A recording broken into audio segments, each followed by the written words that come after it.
Hello everyone, Pally here, and welcome back to Heroes of the Storm. In today's video, we are continuing our Stukov deep dive, and I'm going to be sharing one of the builds that used to tilt the crap out of me. Now, unfortunately, in our last video, we spoke about the fact that we're not really able to track a lot of talent diversity here on Stukov. So I went back into the memory banks, I uncovered some old trauma, and put together today's build. There are some changes you can do with that. Specifically at level 1, depending on how confident you feel with landing your weighted pustule. I went for the easier choice, and I still think it's hard to land, but if you're confident on this character, the build we're sharing today can be devastating to all of your opponents. As always, I hope you guys enjoyed today's video. If you do, hit that like button. You can find more of our deep dive using the playlist down in the video description to find cool builds for all kinds of characters in the Nexus as well. Without any further ado, let's get into today's game.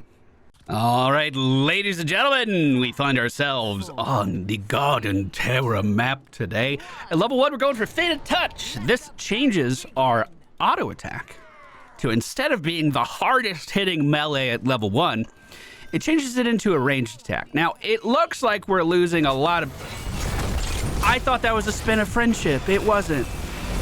I really thought that was a spin of friendship.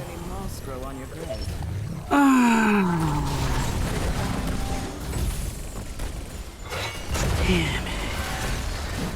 Anyway, it changes our level 1 attack to, instead of being melee and hitting really hard, it's ranged and it hits really hard. We're also going to be able to slow down our adversaries every time we attack them, which could have some fun implications throughout the course of the game as well. I did feed Butcher a little bit of meat. He's at 44 at the 50-second mark. Isn't that scary? Friendly team today, it's Stukov, Johanna, Artanas, Zul'jin, and Lyman.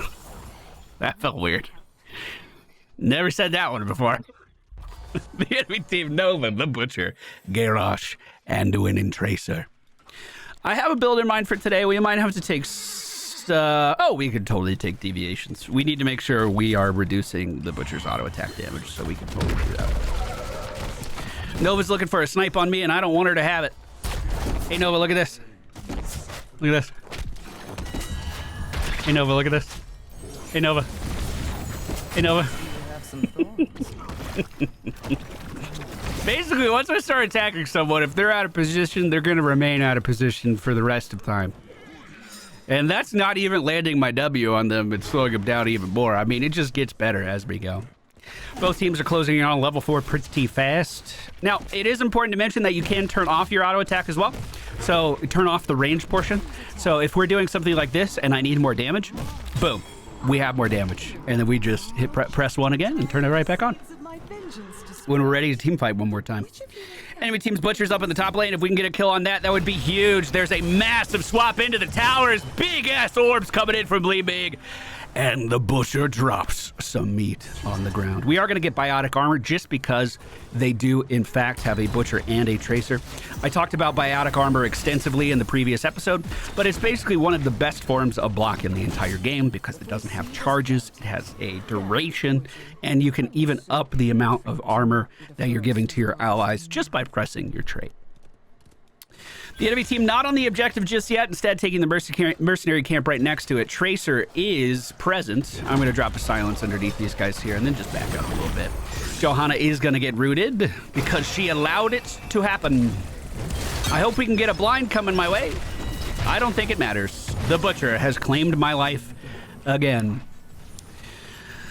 All of our DPS were in the middle of the lane, so maybe me going in without them was... the wrong play.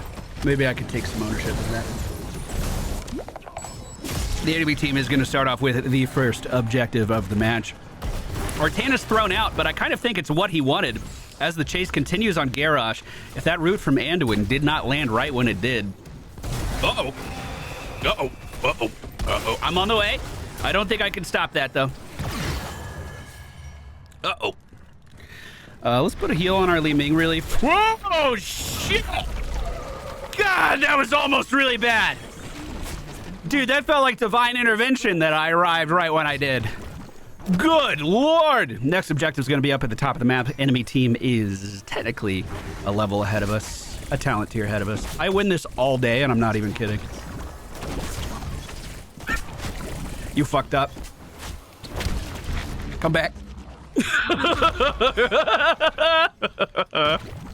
All right. So unfortunately, we didn't get that camp. We were a little sidetracked, but now moving to the top of the map. Hopefully the enemy team isn't on top of that right away. We do need our team to move in on this one if possible.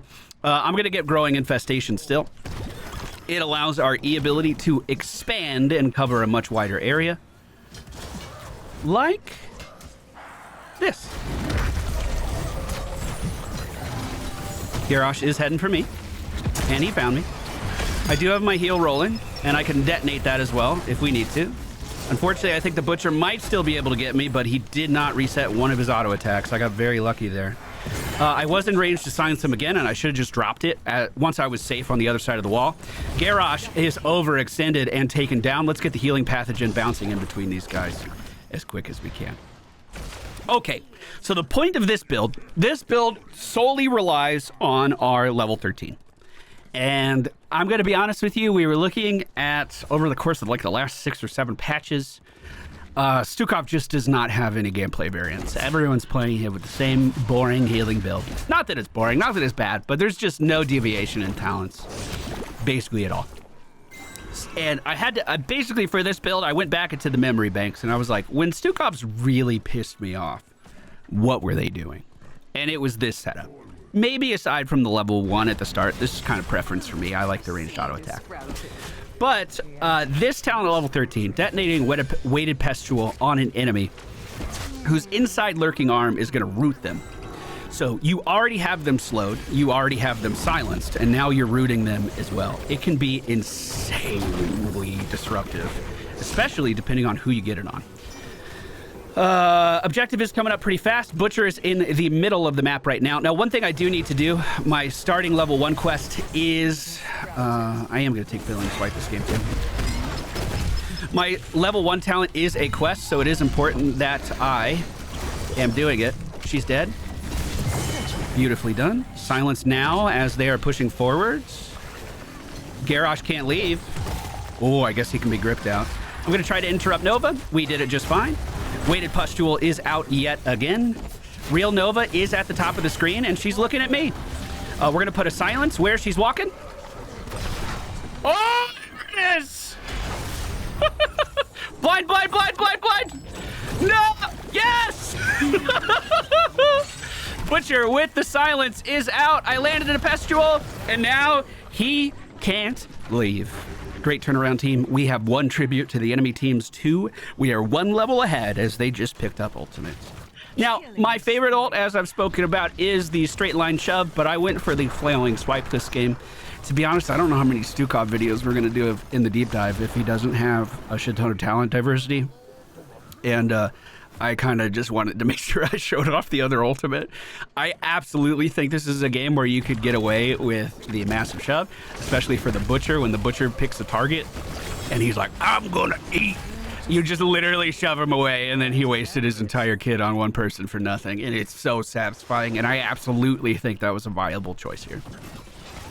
Friendly team moving for a mercenary camp up top. Enemy team's definitely going to want to move in on this objective. It's going to be a curse for them. Our Johanna's on the other side of the map, though, pushing that into the towers. So we might have to do just a little bit of delaying, which we can absolutely do. We're at 4 stacks on our quest right now. One easy thing I could do is just throw these into Nova decoys if we wanted some free damage, too. Silencing Garrosh. Our healing pathogen is out on a lot of people.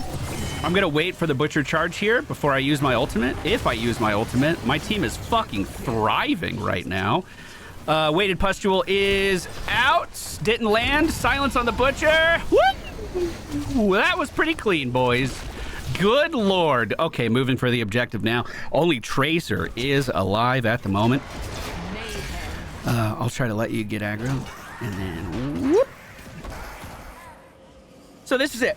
Viral reaction. Detonating a weighted pustule on an enemy who is inside of a lurking arm instantly roots them. Now, you could probably get more execute damage here. I'm not going to lie. Low blow is probably a more synergistic talent for this build. But it's also picked in 76% of games.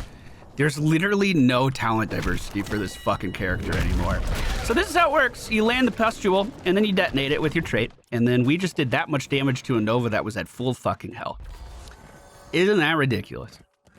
And it's only gonna get more ridiculous, too. Heal is out on our good friend as he's moving forward. We would reduce Tracer's damage to him by quite a lot. We do see Maddie going for a camp to our right, and we want to help him out if possible. We're going to turn our melee back on just for a little bit more damage here, too. Beautifully done. One of the reasons I like my level 1 talent, I've been saying, you know, maybe you don't take it. Let me tell you why I did take it. Our auto attack slowing a target means it's much easier to land. Hold on, 5 seconds. Just a quick cooldown. Hold on, give it a second. Hold on. Okay, give it a second. Our slow on our auto attack means it's much easier to land the weighted pustule on an unsuspecting victim. Like this guy right here. That seemed personal. Rotating down to the objective now, we do see Tracer's ultimate. It's already been used. Li Ming popping the enemy team here, though. I'm going to try to put a silence underneath Garrosh. Unfortunately, I missed. Heal is out, and we slowed down the real Nova. She's not going anywhere, and neither am I. I should have gone somewhere. Let's get our healing pathogen bouncing out on our friends here as soon as we can. Objective is to our right, and we'll just head down to it right now. Let's go ahead and detonate that for our allies, get a little bit of healing now. We do have a 3-level lead on the enemy team right now, and we are going to... So 2 schools of thought here. If I'm going to be detonating my own pustule all the time, Pox Populi is a good choice for that. If we're trying to mitigate as much damage from the enemy team as possible, Universal Carrier is the way to do that because of our armor shredding talent that we picked up. I'm going to try Pox Populi just to be different, but I just wanted to make that distinction. Silence is down in the walkway. We do see the life grip from Anduin being used. Let's make sure our heal is going around A-okay. We have a massive push in this lane right now. I'm just going to drop another silence on the... just behind Anduin, or just behind Garrosh there. Tracer is slowed down. I might be able to get her. I was going to go in and just ult for it. I was going to do it. I can tank this tower a little bit, but nothing too crazy. And it looks like we are moving in rapidly on the enemy team's core. So all I have to do here on the Butcher is auto attack him, slow him, root him. I keep missing my W by like a pixel on everybody, unfortunately. I think that's why this particular build doesn't see a lot of play, just because it requires... You know, Stukov is a character where you press Q and most of the work is done for you. Whereas with this setup, we have to do a lot of things right in order to get the payoff. But as you can see there against that Garrosh, the payoff is really fucking strong. And we used our ultimate to finish off the kill on Tracer there too. So I guess I at least wanted to make an effort to show off an alternative playstyle for one of my favorite healers. I believe, rooted Nova there as well, securing her fate. But I do want to stress that pretty much people are just playing Stukov one way right now. Slowed again, nowhere for him to go. And that's gonna be GG.